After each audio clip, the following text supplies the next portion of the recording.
Topic لے کر ہم حاضر ہوئے ہیں۔ اس کا عنوان ہے تعفن۔ یہ ایک ایسی بیماری ہے، آپ نے دیکھا ہوا، آپ کو محسوس نہیں ہوتا، لیکن جو ساتھ بیٹھا ہوا آدمی ہوتا ہے وہ بہت کراہت محسوس کر رہا ہوتا ہے۔ بعض دفعہ آپ نے دیکھا ہے، یہ میں بڑی ازمودہ بات بتانے لگا ہوں، بڑے غور سے سننے والی بات ہے، کہ بعض دفعہ دیکھا ہوگا واش روم میں ایک آدمی جاتا ہے اور پیشاب کرنے کے بعد اس کے اندر کی طرح تعفن پیدا ہو جاتا ہے کہ اس کمرے میں کوئی دوسرا جانا پسند نہیں کرتا۔ اس کے لیے تو میں بہترین دوائی تجویز کرتا ہوں، وہ ہے بیپٹیشیا۔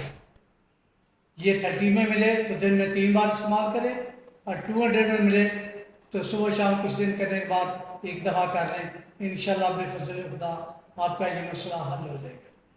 اگر آپ کے جسم کے علاوہ آپ کے پاؤں میں بھی بو آ رہی ہے، بعض دفعہ جرابیں اتارتے ہیں، جرابوں میں بو آتی ہے، جو اندر بیٹھے تھے ان کو بہت محسوس ہوتا ہے۔ جو دوائی میں اس کام کے لیے تجویز کرتا ہوں وہ ہے رس گلابرا۔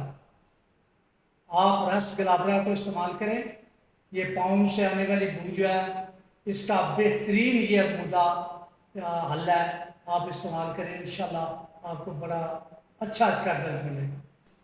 بیپٹیشیا کے ساتھ اگر ٹیلیریوم یہ رات کو سوتے وقت 200 میں لے لے تو انشاءاللہ بفضل خدا اس سے بھی بہت آپ کو فائدہ ہوگا۔ بعض لوگ ہوتے ہیں کہ جن کو جسم کے اندر سے بو ہوتی ہے لیکن ان کو اب خود محسوس نہیں ہوتی، وہ اپنی بو میں رچے بسے ہوتے ہیں، دوسروں کی بو بڑی جلدی وہ محسوس کرتے ہیں۔